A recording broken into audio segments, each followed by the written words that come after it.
तयार मात्र होइन, म त सक्छु जस्तो लाग्छ। जस्तो सुकै जिम्मेवारी लिए नि म वहन गर्न सक्छु, किनभने already I am mature person. म अलरेडी म्याच्योर भइसक्यो। म्याच्योर पनि यस्तो खाले म्याच्योर कि 100 खाएर दुःखै दुःखमा हुर्केको।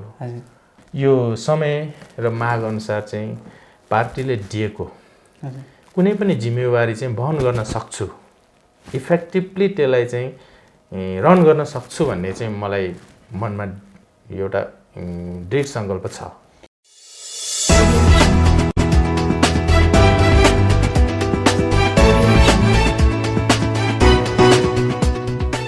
सोच बदलौँ, परिवर्तन सम्भव छ। नमस्कार, म अरविन्द्र गौतम यति बेला तपाईँहरूको माझ उपस्थित भएको छु। तपाईँहरू हेर्दै हुनुहुन्छ राम्रो सन्देश।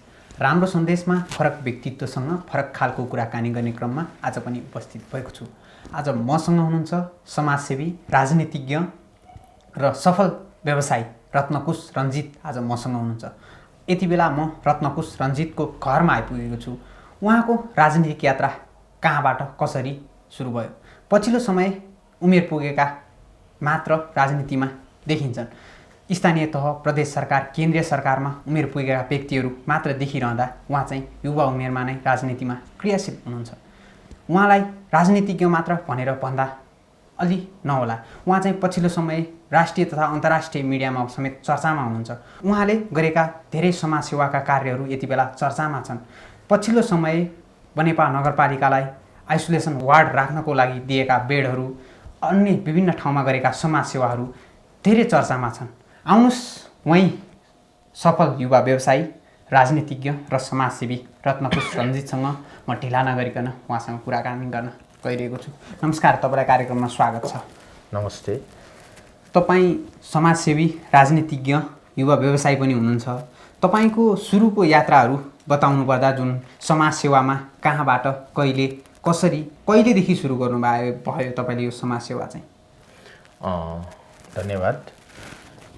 पहिलो कुरा त मैले समाजसेवा भन्नाले म स्कुलदेखि नै एक्टिभ थिएँ होइन।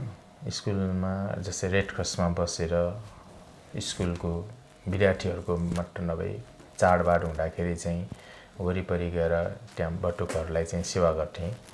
अर्को कुरा, स्कुलमा म अलि एक्टिभ पनि थिएँ अनि प्रत्येक एक्टिभिटिजहरूबाट चाहिँ मलाई समाजसेवामा प्रेरित गर्यो। हुन त यो समाजसेवा भनेको चिज चाहिँ धनले मात्र हुने चिज त होइन। यसको लागि त पहिला फराकिलो मन नै चाहिन्छ। फराकिलो मन जसको हुन्छ ऊ नै सामाजिक बन्न सक्छ, सामाजिक प्राणी। त्यही भएर म समाजसेवाप्रति स्कुलदेखि भए पनि मेरो घरमा एउटा यस्तो अवस्था आएको थियो कि मलाई पढ्नलाई पनि समस्या थियो। त्यो बेला म बच्चा बेलादेखि नै म स्कलरसिपमै पढेको। अनि मेरो स्कुल अरू एक्सपेन्सेसहरू सुधा सबै स्कुलले नै बेहोर्ने त्यो अवस्था थियो। त्यो बेलादेखि नै मलाई अब म ठुलो भएपछि मैले के गर्नुपर्छ भन्ने धारणा बोकेको थिएँ। अनि मैले पहिलो वर्षको जागिर खाएर आएको पहिलो वर्षको 1 महिनाको बोनस त्यो मैले लोभ गरिनँ। त्यो चाहिँ लगेर सर्लक्क मैले ढुम्बाराईको एउटा अनाथालय छ त्यहाँ लगेर चाहिँ समथिङ 8,700 रुपियाँ मैले त्यहाँ पहिलो मेरो चाहिँ पैसाको तर्फबाट चाहिँ मैले समाजसेवामा त्यहाँबाट सुरु गरेँ। अनि गर्दै गरियो। त्यो जति समाजसेवा भनेर आफूसँग भएकोबाट थोरै कन्ट्रिब्युसन गर्ने अनि आफू भौतिक रूपमा पनि त्यहाँ उपस्थित भइदिने, यस्ता कुराहरूले गर्दाखेरि चाहिँ मन चाहिँ अलिकति आनन्द आउने कि दिनभरि काम गरेर थाकेर आयो नि त्यति सानो काम गर्दाखेरि हामीले हेर्दाखेरि त्यो सानो हो सामाजिक कार्य भनेको, तर त्यो पाउनेले, सेवा पाउनेले चाहिँ त्यो एकदम ठुलो महसुस गर्दो रहेछ कि। अनि उहाँहरूको अनुहारमा चाहिँ जुन सन्तुष्टि, जुन होस् यो उज्यालो अनुहार देखिन्छ नि, त्यसपछि चाहिँ मन आनन्द आउँदो रहेछ क्या। त्यही भएर चाहिँ मैले समाजसेवा चाहिँ त्यसरी चाहिँ सुरु गरेको हो होइन।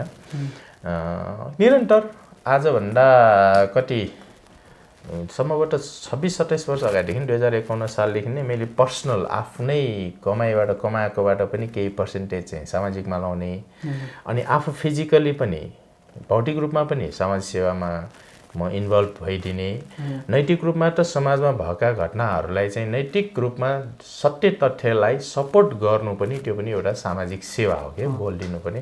त्यो नैतिक रूपमा पनि म त्यसरी नै फ्री एन्ड फ्र्याङ्कली जे देखेको छ, जे भएको छ त्यो बोलिदिने बानी, त्यो पनि एक थरीको सेवा नै हो क्या, किनभने त्यो भित्र पनि पीडित मान्छेहरू हुन्छ, उनीहरूको लागि बोल्डिने मान्छे कम हुन्छन्। अनि हामीले जे देखेको जे एक्चुअल कुरा हो त्यो कुरा भनिराखेको त्यो पनि एक थरीको समाज सेवा हो क्या। मैले यसरी चाहिँ नैतिक रूपमा, भौतिक रूपमा, आर्थिक रूपमा मैले अहिलेसम्म निरन्तर समाज सेवामा लागि नै रहेको छु जस्तो लाग्छ मलाई। त्यो चिजले गर्दाखेरि नै रत्नकुश रञ्जित भन्नेलाई चाहिँ वरिपरि साथीहरूले, भाइहरूले, बहिनीहरूले, आमा बुवाहरूले चिन्छन् जस्तो लाग्छ मलाई। तपाईँले जुन अहिले बनेपा नगरपालिकाको लागि चाहिने आइसोलेसन बेडहरू जुन 20वटा बेडहरू जुन दिनुभयो त्यो चाहिँ राष्ट्रिय स्तरका मिडियाबाट धेरै प्रचार पनि भयो, तपाईँले दिएको धेरैलाई थाहा भयो र त्यसपछि चाहिँ रत्नकुश पनि समाजसेवी हुनुहुँदो रहेछ भनेर धेरै स्थानीय बासिन्दाहरूलाई थाहा भयो। यो बाहेक तपाईँले जुन समाजसेवा गर्नुभएको र जनताहरूलाई थाहा नभएको चाहिँ कुन कुन गर्नुभएको छ, कुन कुन ठाउँमा चाहिँ समाजसेवा गर्नुभयो तपाईँले, जुन यो अहिले पछिल्लो समय चाहिँ भएको त्योभन्दा बाहेक अरू मिडियामा तपाईँले नबोलेका नदेखेका चाहिँ कुन कुन छन्? अब सरले भन्नुपर्दाखेरि अरविन्दजी धन्यवाद यो क्वेसन। अब मैले बोल्नै पर्ने है यो विषय। खास त म मिडियामा मैले गरेका समाजसेवाहरूलाई मैले मिडियामा कहिले पनि दिएको छुइनँ। म आफै पनि भन्दिनँ खास। अब हजुरले आज सोधिहाल्नुभयो त म अब आज भन्ने चाहिँ मैले साहस भनौँ या दुस्साहस भनौँ अगाडि बढ्छु। म एउटा मेरो स्कुल पनि छ नाइटिङ्गेल एकाडेमी, त्यसको म फाउन्डर हुँ होइन, अध्यक्षमा छु। पहिलो कुरा त यो अहिले आएको महामारी हाम्रो बनेपाली, हाम्रो काभ्रेली, हाम्रो नेपालीहरूको लागि मात्र यो समस्याको कुरा, यो विश्व रूपमै यो महामारीको रूपमा फैलिएको छ। यो विश्वले यसको सामना गरिराखेको अवस्था छ। जुन वुहान भन्ने सहरबाट चाहिँ यो कुरा आउनासाथ मैले सोचिसकेका थिएँ कि अबको हाम्रो जेनेरेसनमा यो महामारीले धेरै समय टिक्नेछ, धेरै समय लाग्नेछ भन्ने अनुभव हुनासाथ मैले इमिडिएटली आफ्नै स्कुलमा 800 विद्यार्थीहरूलाई फ्री अफ कस्टमा मास्क बाँड्ने, फ्री अफ कस्टमा सेनिटाइजरहरू दिने, फ्री अफ कस्टमा ट्रेनिङ त्यहाँका टिचर्सहरूलाई त्यसको एगेन्स्टमा हाउ टु प्रिभेन्ट्स कसरी चाहिँ त्यसलाई अब सामना गर्ने भन्ने कुरामा ट्रेनिङहरू उपलब्ध गराएँ। त्यही ट्रेनिङबाट चाहिँ बच्चाहरूलाई चाहिँ टोटली मैले चाहिँ सिकाउने मौका पाएँ। जुन बेला नेपालमा चाहिँ स्कुल बन्द गर भनेको अवस्था थिएन, जुन बेला नेपालमा लकडाउन पनि भएको थिएन। मैले चाहिँ पहिल्यै त्यहाँ म्यान पावरहरू तयार गरेँ प्रिभेन्सन गर्ने कुरामा। अर्को कुरा भनेको अब मैले अवेरनेस प्रोग्रामहरू जुन काभ्रेका विद्यार्थी साथीहरू, युवा साथीहरूले जति पनि ड्याङ्लरहरू, पोस्टरहरू, अरू चिज मिडियाबाट दिने अवेरनेस प्रोग्रामहरूलाई चाहिँ मैले भित्रबाट इन्डाइरेक्टली फाइनेन्सियल सपोर्ट अनि उहाँलाई हौसला बढाएर त्यो अवेरनेस प्रोग्रामहरूमा म इन्भल्भ भएँ प्रत्यक्ष अप्रत्यक्ष रूपमा होइन। पर्साहरू यताउता बाँडियो।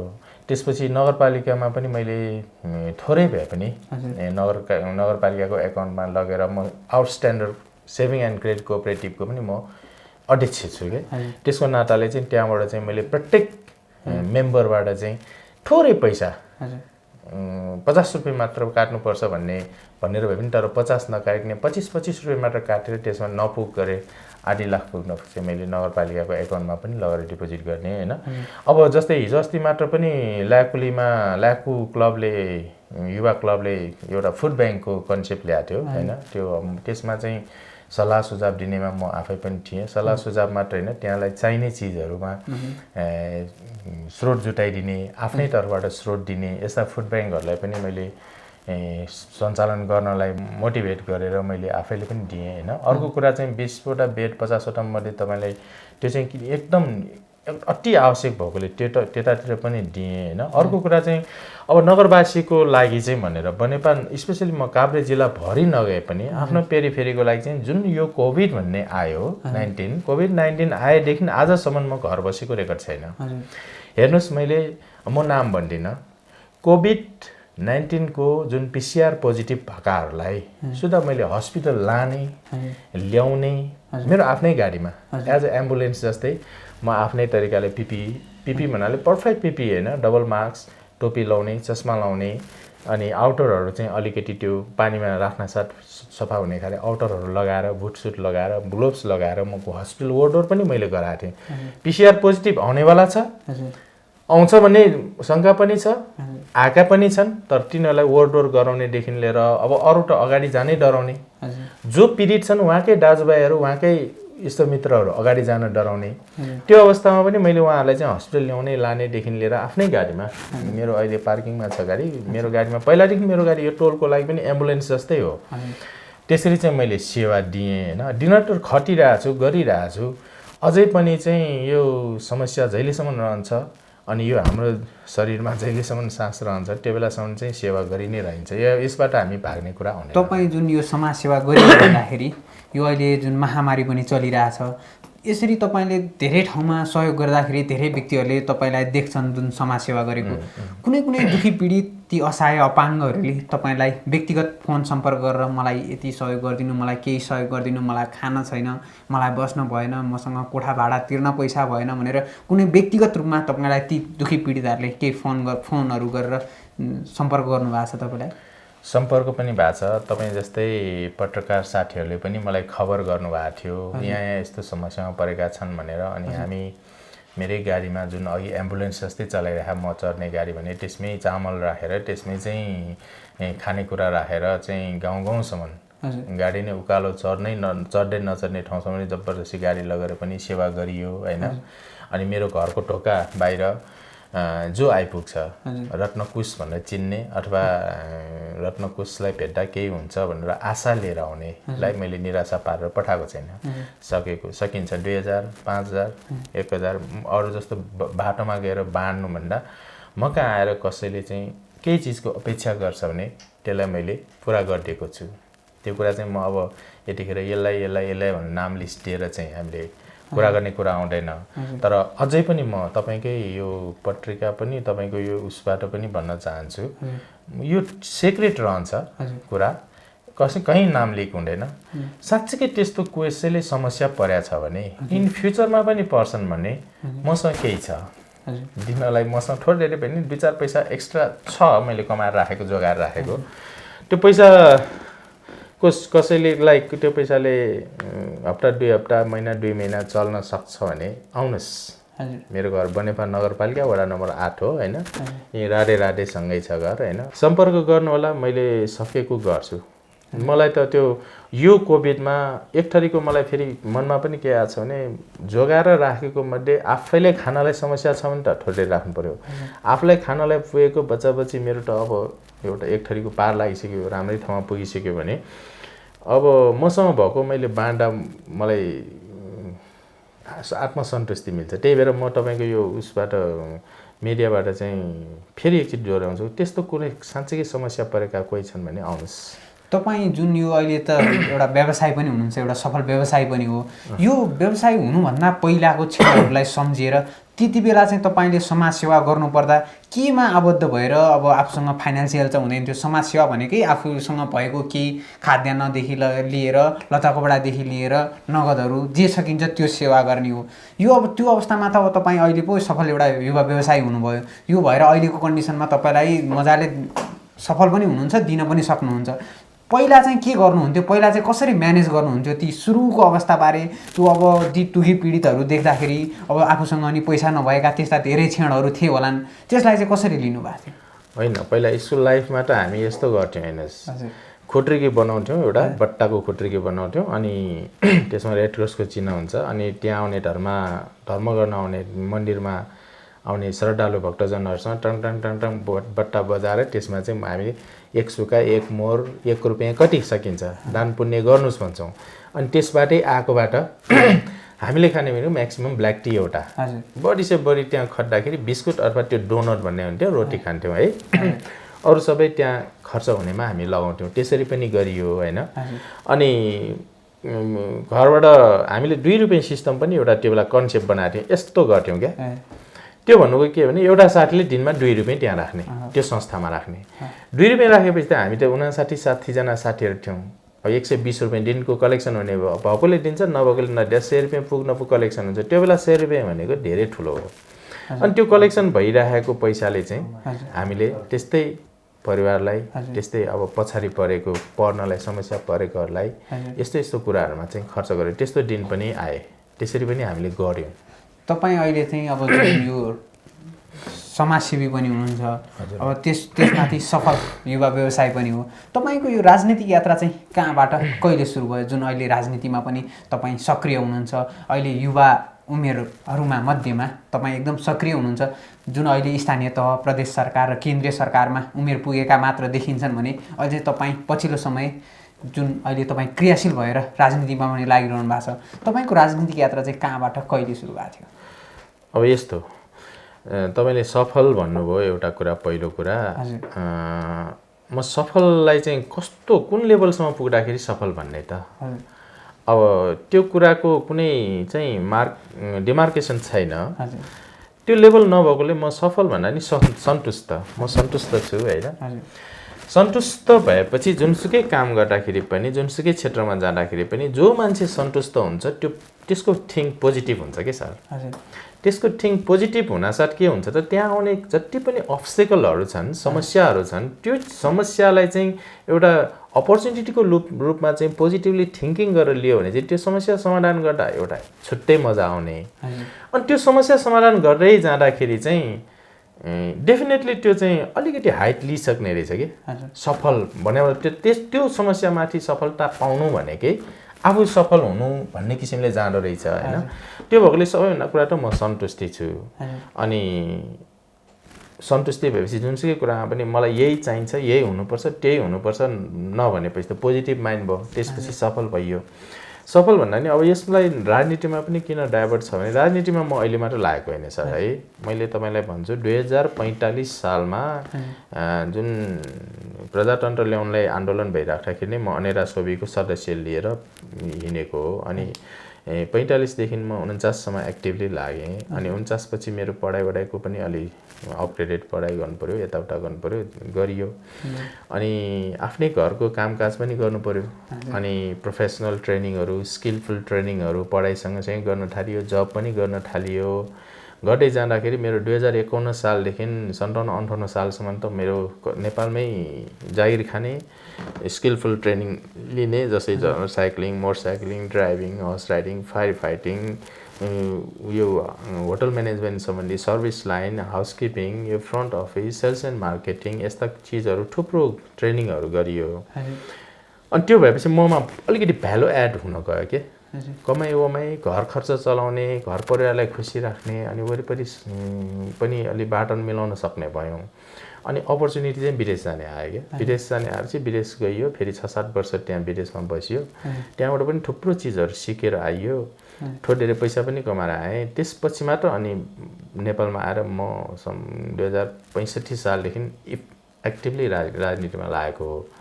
राजनीतिमा लाएर पनि मैले आजको दिनसम्ममा मैले धेरै कुराहरू चाहिँ बनेपामा म आएपछिको चेन्जेस भएको जस्तो लाग्छ। किनभने पहिला युवा टोली यहाँ सबै थोक अलि व्यवहारिक, सबै थोक चाहिँ स्पोर्टी टाइपको, स्पोर्ट्समा इन्ट्रेस्ट दिने सबै युवाहरू चाहिँ गतिलो भन्ने थिएन। यहाँ थोरै अलिकति नाजुकै अवस्था थियो कि, पुलिस प्रशासनलाई पनि गाह्रै थियो त्यो बेला। अब त्यो चिजलाई मैले युवाहरूलाई 3टा ग्रुपमा बाँडिदिएँ। एउटा चाहिँ अब ट्यापे मुन्ड्रे भन्छ नि एक थरी, त्यो अपशब्द त होइन, अलिकति त्यस्तै उदण्ड मचाउनेहरू। अनि एक थरी चाहिँ यो खेलाडी साथीहरूलाई छुट्याइदिएँ। एक थरी चाहिँ तपाईँ हामी जस्तै व्यवहारिक, यसो कमाइ समय गर्ने, घरसर हेर्ने, आफ्नो हेर्ने, त्यसरी बाँडियो। त्यो गर्दै जाँदाखेरि चाहिँ विसङ्गतिमा लागेकालाई सङ्गतमा ल्याउने, अनि सङ्गतमा भएका युवालाई चाहिँ राष्ट्र निर्माण अथवा क्रिएटिभ काममा लगाउने काम गरियो। अब नाम त भन्दिनँ, धेरै युवाहरू चाहिँ त्यसरी चाहिँ मैले आफूसँग आबद्ध राखेर चाहिँ परिचालित गर्दै गइयो।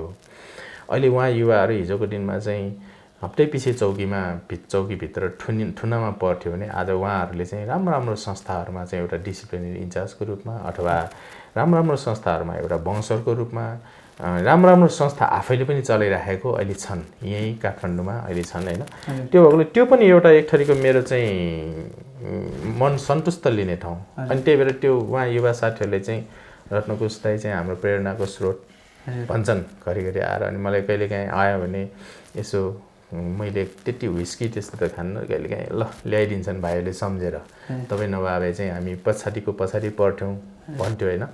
त्यसरी राजनीतिक जीवनमा लाग्ने मात्र होइन कि त्यहाँभित्र भएका विसङ्गतिहरूलाई चाहिँ राम्रो करेक्सन गर्दै लगियो। राजनीतिक हिसाबले त म अब बनेपामा पहिला एक थरीको अब आफ्नो अहिले त पार्टी एकीकरण भइसक्यो, पहिला एक थरीको वाइसिएल भन्ने त्यहाँ दुनियाँ थरी थियो, त्यो बेला युथको संयोजक भएर काम गरियो, अनि युवा सङ्घ अध्यक्ष भएर काम गरियो। युवा सङ्घ अध्यक्ष 2 पटक गरिसकेपछि फेरि नगर कार्य समितिमा बसियो, नगर कार्य समितिमा बसेर फेरि त्यहाँ सचिवालयमा बसेर एउटा मोर्चा सङ्गठन विभाग भन्ने छ कि फेरि यो पार्टी सङ्गठनहरूलाई चाहिँ कमान्ड गर्ने, मार्गनिर्देशन दिने, तिनीहरूको समस्याहरू बुझ्नलाई त्यो मोर्चा सङ्गठन विभाग भन्ने थियो, त्यसको प्रमुख भएर काम गरेर बसेका थिएँ। अनि त्यसपछि पार्टी एकीकरण भयो। अहिलेको अवस्थामा चाहिँ पार्टीमा भित्र त कुनै जिम्मेवारी छैन, तैपनि चाहिँ म एउटा सर्वहारा एउटा सोच, कम्युनिस्ट सोच, एउटा चाहिँ सबै जनताहरूले सरबर अधिकार, सरबर चाहिँ फेसिलिटी पाउनुपर्छ भन्ने कन्सेप्ट लिएर बोकेर हिँडेकोले म यतातिरै छु। खासै अब राजनीतिक जीवनमा चाहिँ भविष्यमा के गरिन्छ भनेर मैले अहिले भन्न सक्ने एउटा अवस्था त छैन, तर यो समय र माग अनुसार चाहिँ पार्टीले दिएको कुनै पनि जिम्मेवारी चाहिँ वहन गर्न सक्छु, इफेक्टिभली त्यसलाई चाहिँ रन गर्न सक्छु भन्ने चाहिँ मलाई मनमा एउटा दृढ सङ्कल्प छ है। त्यो दिनलाई पनि फेरि पार्टी पङ्क्तिले पनि पट्याउनु पर्यो, माथिको लेभलले पनि हाम्रो कार्यकर्ता नेताहरूले पनि पट्याउनु पर्यो। त्यो पट्याउँछ भनेर पनि मलाई किन लाग्छ भने अहिलेसम्मको मेरो कन्ट्रिब्युसन छ नि, जुन योगदान पार्टीप्रतिको, त्यो अहिलेसम्मको मेरो निरन्तर मेन इभेन्ट्समा दिएको कामहरू, मेरो तर्फबाट भएका कामहरूलाई चाहिँ अब मूल्याङ्कन चाहिँ पार्टीले गर्दैन जस्तो लाग्छ। किनभने हाम्रो यो नेपाल कम्युनिस्ट पार्टीमा चाहिँ गर्नेलाई ठाउँ दिन्छ, अवमूल्याङ्कन भन्ने हुँदैन। अब मेरो लागि पनि पार्टीले त्यसरी कुनै अवमूल्याङ्कन नगर्ला भन्ने मैले आशा लिएको छु, भरोसा पनि छ। अनि त्यो अनुसार चाहिँ उहाँहरूले केही जिम्मा दियो भने त म त दिनरात खटेर त्यो पुरा गर्छु। समाज सेवा र जुन अहिले राजनीति एकअर्काका परिपूरक पनि हो भन्ने गरिन्छ, तपाईँ समाजसेवामा पहिलादेखि नै जुन 65 सालदेखिको कुरा गर्नुभयो, 65 सालदेखि नै आफ्नो जुन जागिरबाट आएको जुन बोनस नै समाजसेवामा जुन हालिदिएको कुराहरू धेरै छन्। अहिले पछिल्लो समय धेरै राष्ट्रिय मिडियाहरूमा पनि तपाईँका ती समाजसेवाका कार्यहरू त्यत्तिकै धेरै चर्चामा आए। यी दुईटा एकअर्काका परिपूरक हुन्। अबको तपाईँको भिजन चाहिँ अब तपाईँलाई पार्टीले दिएको खण्डमा तपाईँ मजाले लिएर जुन जिम्मेवारी दिन्छ त्यो वहन गरेर अगाडि जान तयार हुनुहुन्छ? तयार मात्र होइन, म त सक्छु जस्तो लाग्छ। जस्तो सुकै जिम्मेवारी दिए नि म वहन गर्न सक्छु, किनभने already I am mature person. म अलरेडी म्याच्योर भइसक्यो। म्याच्योर पनि यस्तो खाले म्याच्योर कि 100 खाएर दुःखै दुःखमा हुर्केको। हजुरले हेर्दा मेरो अनुहार राम्रो देख्ला, सफा देख्ला, यो त सुखमा हुर्केको होइन। तपाईँहरूले मेरो भित्री कुरा त अझै थाहा पाउनु। म धेरै दुःख गरेर 14 वर्षको उमेरदेखि दुःख गर्दै गर्दै गर्दै गर्दै मैले काम भने के गरेको छैन। तपाईँले अहिलेसम्म त्यस्तो काम गर्नुभयो। मैले पेन्टर काम गरिनँ कि, अहिले भन्दै जाने भने वेटर काम गरिनँ कि, ड्राइभर काम गरिनँ कि, टिचर काम गरिनँ कि, लेबर काम गरिनँ कि, भाले काम गरिनँ कि, सारा काम गरेर यो ठाउँमा आएको। मैले आज 28 वर्ष त भयो मैले दुःख गरेको। 28 वर्ष भनेको 3 शताब्दी भने नट अ जोक। त्यही भएर जस्तो सुकै जिम्मेवारी दिए नि म वहन गर्न सक्छु र त्यो चिजलाई कसरी चाहिँ देशका युवाहरूको भलोमा, देशवासीको भलोमा कार्यान्वयन गर्नुपर्छ भन्ने ज्ञान पनि राख्छु म आफै। तपाईँ अहिले जुन एक सफल व्यवसायी पनि हो, राजनीति यो समाजसेवामा पनि निरन्तर लागिरहनु भएको छ। अब राजनीतिमा चाहिँ अब म यसरी अगाडि बढ्छु भनेर तपाईँले कुनै केही बनाएको त्यस्तो योजनाबद्ध रूपमा तपाईँ त्यसरी लागिरहनु भएको छ? राजनीतिको कुरा गर्नुपर्दा त यस्तो हेर्नुहोस्, एउटा पार्टीको विधि एक थरी हुन्छ, पार्टीको विधान एक थरी हुन्छ, अनि समाजसेवा भन्ने एक थरी छ। समाजसेवा आफू भौतिक रूपमा, नैतिक रूपमा, आर्थिक रूपमा गर्ने भन्ने अघि नै भनिसक्यो। त्यो चिजले मात्र समाजलाई परिवर्तन, देशलाई परिवर्तन गर्छु भनेर त्यो सम्भव छैन। त्यसको लागि चाहिँ पार्टीगत रूपमा गएर एउटा संसदीय फाँटमा जानै पर्छ, जहाँ चाहिँ मेन पावर कस्तो हुन्छ भने पोलिसी नै चेन्ज गर्ने पावर हुन्छ त्यहाँ। त्यो पोलिसी चेन्ज गर्दाखेरि यस्तो खाले पोलिसी चेन्ज गर्नुपर्ने हुन्छ कि जसले चाहिँ आम नेपालीको हित, आम राष्ट्रवादीको हित, अब हाम्रो युवाहरू त्यत्रो 40 50 लाख बाहिर छन्। ती युवालाई टिकाउने कार्यक्रमदेखि लिएर सबै अब यो धेरै लामो हुन्छ हुन त धेरै नेताहरूले भन्दै आएका कुराहरू हुन्, तर गर्ने ठाउँमा एउटा बोल्ड डिसिजन लिएर त्यो प्रब्लमसँग फेस गर्न सक्ने चाहिँ युवा शक्ति त्यहाँ हुनुपर्छ, युवाको जमात त्यहाँ हुनुपर्छ। त्यो भन्नुको मतलब चाहिँ पुरानियालाई नमान्ने होइन, पुरानियाको आइडिया लिएर उहाँले सम्मान अगाडि बढाएर उहाँहरूको सरसल्लाह लिएर युथले चाहिँ केही चेन्जेस ल्यायो भने यो 8-10 वर्ष चेन्जेसको लागि चाहिँ दौड्यौँ भने अब आउने भावी सन्ततिहरूले चाहिँ नेपाल राष्ट्रमा जन्मेकोमा गर्व गर्छन्। तपाईँ चाहिँ अहिले जुन अब यो यहीँ बनेपाको हुनुहुन्छ, यहाँको स्थानीय जनता पार्टीको जुन उहरूलाई पार्टीको आफूभन्दा माथिका जुन व्यक्तिहरूलाई आफूमाथि विश्वास दिलाउनका लागि चाहिँ के कार्यहरू गर्नुभयो? पहिलो कुरा त सङ्गठन विस्तार गर्ने कुरामै म चाहिँ अगाडि छु जस्तो लाग्छ। पहिला नेपाल कम्युनिस्ट पार्टी भनेर बनेपाकै कुरा गर्नु पर्दाखेरि त खासै बनेपालाई त मर्डर ल्यान्ड अफ कङ्ग्रेस भन्छ नि त, कङ्ग्रेसको गढ भन्छ कि नेपालमा काङ्ग्रेस पार्टीको यहाँ गढ भन्छौँ। बनेपालीले त अब जन्मिनासार काङ्ग्रेसको सर्टिफिकेट नागरिकता लिएर आएको जस्तो हुन्थ्यो। त्यसलाई हामीले चेन्जेस ल्यायौँ नि त। यहाँका जति पनि युवाहरू छन्, म युथको संयोजक हुने बेला यहाँ को थियो 2 जना युवा पनि थिएन नि, मैले त 71 जना युवालाई भित्र्याएर लगेको। अहिले तपाईँले नाम भनिन, अहिले जल्दा बल्दा बनेपाका नेपाल कम्युनिस्ट पार्टीका देखिएका युवाहरू भनेकै मेरो पालामा मेरो प्रयासमा भित्रिएका साथीहरू हुन्। त्यो नै एउटा पार्टीको मजबुत खम्बा यहाँ गाड्यो नि त। त्यसपछि भनेको नेता कमरेडहरूले एनालाइसिस गर्ने कुरा त एभ्री पार्टीभित्रको इभेन्ट्स र संसदीय फाँटमा जाँदाखेरिको इभेन्ट्सहरूमा रत्नकुश रञ्जित कहिले पनि बिचली भएन। एक्लो भए नि उभिएर अगाडि डटेर लाग्यो र अहिलेसम्म पनि लागिरहेछ। यो कुराहरूलाई चाहिँ डेफिनेटली मूल्याङ्कन गर्नुहुन्छ उहाँहरूले। त्यही नै हो विश्वासको कुरा। अब भला ठाउँ पाउला नपाउला आफ्नो ठाउँमा छ, तर एउटा आजभन्दा 45 साल भनेपछि आजभन्दा 30 वर्ष अगाडिको कुरा। आजभन्दा 31 वर्षदेखि म यही विचार बोकेर हिँडेको छु। यही विचार बोकेर दुःख गर्दा गर्दा थोरै आफू पनि एक ठाउँमा आइपुगेको छु भने अब योभन्दा पछाडि विचार परिवर्तन गर्ने कुरा आउँदैन। अब हामी जस्तो युवा एउटा विचार 30-31 वर्षसम्म एउटै विचार बोकेर अगाडि बढेको युवा टोली अलि स्रोत साधन सबै थोक नैतिक भौतिक आर्थिक प्रशासनिक साङ्गठनिक सबै कुरामा चाहिँ हामी परिचालित हुन सक्ने अवस्था, कसैसँग मागेर गर्नुपर्ने अवस्था छैन। आफै क्वालिफाइड भएर अब अगाडि बढ्न सक्ने अवस्थामै विश्वास गर्दैनौँ भने त्यो त सरासर पार्टीलाई नै थोरै घाटा हुन्छ नि त। भोलि पार्टीले तपाईँलाई नपत्याएको खण्डमा चाहिँ यो गर्छु भनेर केही योजना त्यस्तो चाहिँ छैन। पार्टीले नपट्याउनु भए पार्टीले जसलाई पट्याउनुहुन्छ त्यसलाई सपोर्ट गर्ने हो, साथ सहयोग दिने हो। गर्नुहोस् साथी, गर्नुहोस् भाइ, गर्नुहोस् दाजु भन्ने हो। आफू एउटा समर्थकको रूपमा बस्ने हो। त्यसरी मेरो विद्रोह गर्ने क्रान्ति गर्ने भन्ने छैन। मेरो अलरेडी मैले तपाईँले पहिले भनिसकेको छु, मेरो सोच पोजिटिभ छ, मेरो सोच एकदम सकारात्मक छ। म त्यो कुनै पनि चिजमा यही चाहिन्छ त्यही चाहिन्छ यसै हुनुपर्छ त्यसै हुनुपर्छ भन्ने छैन। तर पाएको खण्डमा त्यो सही तरिकाले त्यो मैले चाहिँ जिम्मेवारी चाहिँ वहन गर्छु कि। तपाईँ राजनीतिमा पनि अब सक्रिय रूपमा नै देखिन्छ। यो पछिल्लो समय युवा उमेरको सक्रियमा नै हुनुहुन्छ। अहिले धेरै उमेर पुगेकाहरू जुन तिनै तहमा उमेर पुगेकाहरू छन्, त्यसले गर्दा नै एउटा विश्वास चाहिँ दिउन सकिन्छ। जुन अहिले तपाईँ समाजसेवामा पनि निरन्तर लागिरहनु भएको छ, त्यसमाथि युवा जुन राजनीतिमा नै युवा उमेरमा नै तपाईँ सक्रिय क्रियाशील हुनुहुन्छ। यो अब युवा व्यवसाय पनि सफल हुनुभयो, व्यवसायमा नि तपाईँ सफल हुनुहुन्छ, राजनीतिमा नि सक्रिय देखिन्छ। जुन अहिले समाजसेवामा त पछिल्लो समय राष्ट्रिय स्तरका मिडियाबाट नै धेरैले थाहा पाइसकेका छन् कि रत्नकुश रञ्जित कस्तो व्यक्ति हो। यी सबैलाई मिलाउनु पर्दा यो कसरी सम्भव छ? सबैतिर एकैचोटि यो सफलता कसरी हात पर्छ तपाईँको? त्यही त भने अघि नै सन्तुष्टि एउटा म आफै सन्तुष्ट छु। त्यो भएर अर्को कुरा म टाइमलाई एकदम क्यालकुलेसन गर्छु। मान्छे व्यस्त व्यस्त व्यस्त व्यस्त हुन्छ। मसँग अरूसँग भएको परिवार मसँग पनि छ। मेरो मिसेस हुनुहुन्छ म्याडम, मेरो बच्चा बच्ची छन्, मेरो आमा बुवा छन्, मेरो दाजुभाइ छन्, मेरो दिदी बहिनी छन्। संसारमा हुनुपर्ने सबै थोक मसँग छ। दाजु पनि, भाइ पनि, दिदी पनि, बहिनी पनि परिवार सबै मसँग छ, इष्टमित्र सबै मसँग छ, साथीभाइ सबै मसँग छ, यो समाज मसँगै छ। समाजभित्र पनि ठरीठरीका कास्ट ठरीठरीका चिजहरू मसँगै छन्।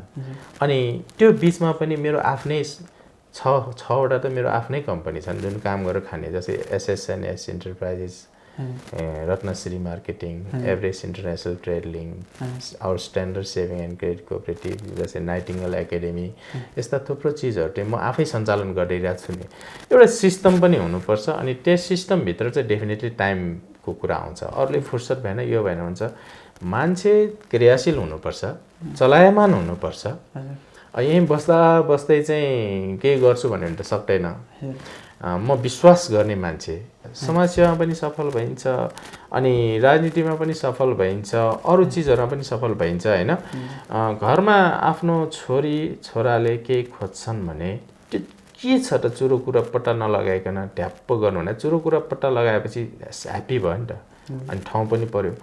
यस्तै कुराहरूले गर्दाखेरि चाहिँ हामीले टाइमलाई म्यानेज गर्ने हो। मैले सरलाई भन्नुपर्दाखेरि निरन्तर म आजको दिनमा 28-29 वर्ष भयो म निरन्तर बिहानदेखि बेलुकासम्म खटिरहेको छु। सम्भवतः हजुरहरू अब कता कता पुग्नुहुन्छ, रिपोर्टिङ गर्नुहुन्छ, कति खटिरहेको जस्तो लाग्छ। मेरो पीडा म आफैसँग छ। म पर्सनली म पर्सनल लाइफमा चाहिँ त्यति रमाउन पाइरहेको छुइनँ मैले अहिलेसम्म। बिहान 5 बजे उठ्छु, 5 बजेदेखि बेलुका 11 बजेसम्मबाट 10:30 11 बजीसम्म म यत्तिकै खटिरहेको हुन्छु। हिजोको दिनमा फिजिकली म भारी बोकेर हिँड्थेँ होला, गाडी चलाएर हिँड्थेँ होला, साबुन सरफ आफै बोक्थेँ होला, तर आजको दिनमा त्यो चाहिँ म गर्दिनँ। अहिले चाहिँ म्याक्सिमम म टेबल वर्क मात्र गर्छु के, जान्छु अफिसहरूको सिस्टम के छ, सिस्टम अनुसार सबै चलिरहेको छ कि छैन, रिपोर्टिङ लिन्छु दिन्छु, त्यही अनुसार प्लानहरू बनाउँछु, पोलिसिज बनाउँछु हैन। आजभोलि चाहिँ अलि दिमागको काम चाहिँ बढी भएको छ मेरो। अब हामी कुराकानीको अन्त्यमा नि छौँ। अब समाज सेवा निरन्तर गरिरहनु भएको छ। अबको तपाईँको योजना चाहिँ कसरी अगाडि बढ्नुहुन्छ? समाजसेवामा चाहिँ कसरी अगाडि बढ्ने सोच विचार गरिरहनु भएको छ कि तपाईँ यत्तिकैमा स्टप भएर बस्नुहुन्छ कि निरन्तर लागिरहनुहुन्छ समाजसेवामा? होइन, समाजसेवा त म सास छाउन्जेल, हजुर, म यो संसारमा रहन्जेल समाजसेवाबाट म टाढा हुन सक्दिनँ। किनभने म जन्मेको ठाउँ यहीँ, जन्मेर हुर्केको ठाउँ यहीँ, त्यो हुर्किँदै गर्दा माटो खेलेर हिँडेको साथीहरू यहीँ, स्कुलका साथीहरू यहीँ, कलेजका साथीहरू यहीँ, व्यापारिक साथीहरू यहीँ, संस्था साथीहरू यहीँ, प्रत्येक मेरो फ्यामिली मेम्बरहरू यहीँ, दाजुभाइहरू यहीँ, ससुराली यहीँ, ससुरालीको ससुराली यहीँ, दिदी भेनाजु यहीँ, भाइको ससुराली यहीँ, सबै थोक यहीँ भएकोले डाइरेक्टली म करिब यहाँ चाहिँ 12-15 हजारसँग त डाइरेक्टली एट्याच छु। उहाँहरूसँग भागेर त हिँड्नु भएन, आफूले केही त गर्नु पर्यो। केही गर्छु, आफ्नो ठाउँको लागि त केही गर्छु, आफ्नो ठाउँवासीको लागि पनि गर्छु।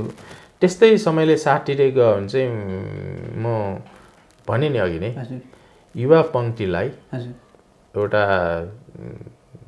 विदेशमा घुम्न मात्र जाने हो, गर्ने नेपालमै हो भन्ने कन्सेप्टसम्मलाई म अगाडि बढाउँछु। राजनीतिक हिसाबले अगाडि बढे पनि अब आफूले सकेको भोलि मेरो चाहिँ बिजनेस मल्टिपल हुँदै गयो, थप हुँदै गयो भने त आफ्नै बिजनेसबाट पनि गर्न सक्ने जति गर्छु। समाजसेवामा चाहिँ म लागि नै राखेको हुन्छु सर। म त्यो त्यहाँबाट चाहिँ टाढा भइँदैन। जुन अहिले तपाईँले जनतालाई विश्वास दिलाउनको लागि चाहिँ के कस्ता कार्य गर्नुहुन्छ? विश्वास त यसरी हो हुने चिज चाहिँ अब यसमा अब डाइरेक्टली फ्रेङ्कली बोल्न मिल्ने कि नमिल्ने होइन, तर म बोलिदिन्छु। अब पहिलो कुरा त क्यारेक्टर हो। हेर्नुहोस्, विश्वास भनेको यो रत्नकुश रञ्जित भन्ने मैले अघि नै भने जन्मेर खाउँ लाउँ भन्ने उमेर नै त्यागेर दुःख गर्दै आएको। म आर्थिक कुरामा क्लियर छु। 5 रुपियाँ संसारको कोही मान्छेसँग 5 रुपियाँ अहिलेसम्म लिइदिएको छैन दिने बाहेक। म जाँड रक्सी खाँदिनँ।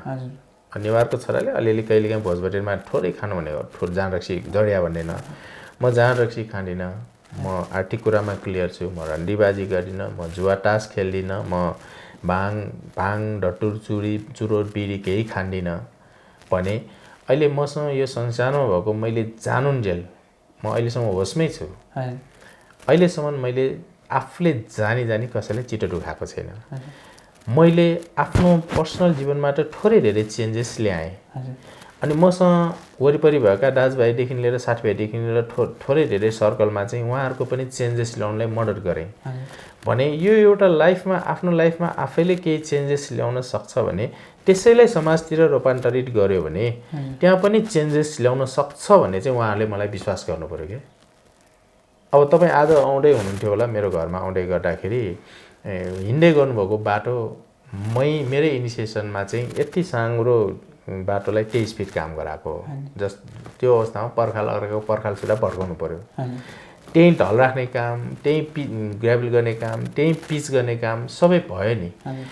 साधारण कुरा आफ्नो ठाउँ गाउँलाई मठ मन्दिर बाटो घाटो कुलो कुलेसा यताउता मात्र होइन कि त्यहाँ भएका मान्छे म्यान पावरहरूलाई पनि अलिकति क्वालिटीको रूपमा आफूले पहिचान गर्ने, त्यो क्वालिटीका मान्छेहरूलाई चाहिँ मोबिलाइजेसन गर्ने, यस्ता कुराहरूले पनि त्यसमा पनि मेरो धेरै कन्ट्रिब्युसन छ। हेर्नुहोस्, हिजो म एकजना जागिर खाने मान्छे, आज चाहिँ मसँगै थुप्रो साथीहरू हुनुहुन्छ, सयौँजना थुप्रो साथीहरू हुनुहुन्छ मसँग, अहिले मसँगै प्रत्यक्ष रूपमा काम गर्नुहुन्छ होइन भने चेन्जेस ल्याउन सकिन्छ। यो कुरामा उहाँहरूले विश्वास गर्ने वातावरण चाहिँ मैले बनाइदिएको छु। मैले कसैलाई चाहिँ रत्नकुश भन्ने नाम सुन्नासाथ चाहिँ अनुहारै खिस्रिके पार्नुपर्ने, मन दुखाउनु पर्ने त्यस्तो वातावरण मैले अहिलेसम्म क्रिएट गरेको छैन। तपाईँ जुन बनेपावासी हुनुहुन्छ, यहाँको अहिले यो जुन कोरोना भाइरसको महामारी चलिरहेको अवस्थामा यहाँको बासिन्दाहरू जुन सम्पूर्ण हेरेर बस्नुभएका दर्शक श्रोताहरूलाई अन्तमा के भन्न चाहनुहुन्छ? अब कोभिड-19 कन्टिन्यू छ, यसको उपचार यसको चाहिँ सल्युसनको लागि चाहिँ भ्याक्सिनहरू अहिलेसम्म आएको अवस्था छैन। अब यो भ्याक्सिनहरू नआउन्जेल चाहिँ सेल्फ प्रिभेन्सनमा अलिकति चाहिँ सजग भएर WHO ले भनेका बेसिक निड्सहरूलाई पुरा गरिदिनु होला। अब छिटो नजिकै आउँदै गरेको 2077 सालको शुभ विजयादशमीको शुभकामना छ, दीपावलीको शुभकामना छ, अनि छठ पर्वको पनि शुभकामना छ, ईद भन्छौँ, शुभकामना छ। यो सबै कुरालाई चाहिँ यसपालि एकपटक यो रोगको निराकरण नहुन्जेलको लागि दसैँ पनि आफ्नै आफ्नै घरमा बसेर मानिदिनु भए धेरै राम्रो सकिन्छ। अहिलेको नयाँ आइटी सम्बन्धी यो इन्फर्मेसन टेक्नोलोजी सम्बन्धी जति पनि फेसिलिटिजहरू छन्, फेसबुकमा, मेसेन्जरमा, अरू कुनै चिजमा अथवा जुममा बसेर टिका टालो लाउने, आशीर्वाद लिने काम यस्तो गरिदिनु होला। भिडभाड नगरौँ, अति आवश्यक पर्दाखेरि मात्र घर बाहिर जाउँ, घर बाहिर नगइ नहुने अवस्थामा अब दसैँमा टिका लाउने न्युमा चाहिँ बजारमा भिडभाड हुने गरी चाहिँ बाहिर नगइदिनु होला। किनभने म पनि यसको चाहिँ कोभिडको विरुद्ध एउटा अभियन्ता भएको कारणले यसमा चाहिँ सबैले हामी मान्छे रहन्छौँ त समाज रहन्छ, बाँच्यौँ भने हामीले अझै धेरै गर्नु छ, धेरै हेर्नु छ। त्यही भएर अहिलेको अवस्थामा म अरू केही पनि भन्दिनँ।